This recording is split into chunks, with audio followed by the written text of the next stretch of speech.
பார்வோனின் சேனை உங்களை பின்தொடர்ந்தாலும், செங்கடலை போல் அநேக சூழ்நிலைகள் தடையாக முன்பாக நின்றாலும் சோர்ந்து போகாதிருங்கள்.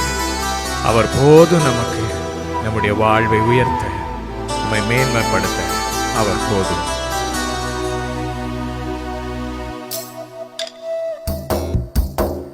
பார்வோனின் சேனை என்னை பின்தொடர்ந்தாலும், செங்கடல் என் வழியை தடுத்து விட்டாலும், பாதை உண்டு பண்ணும் தேவன் நீரீருக்க, கானானின் பயணத்திற்கு தடையில்லையே.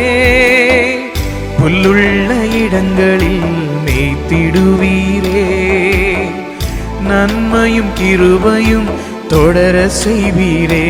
நீங்க போதும் எனக்கு, நீங்க போதும் எனக்கு, நீங்க போதும், நீங்க போதும், நீங்க போதும் எனக்கு, நீங்க போதும் எனக்கு, நீங்க போதும் எனக்கு, நீங்க போதும், நீங்க போதும், நீங்க போதும் எனக்கு.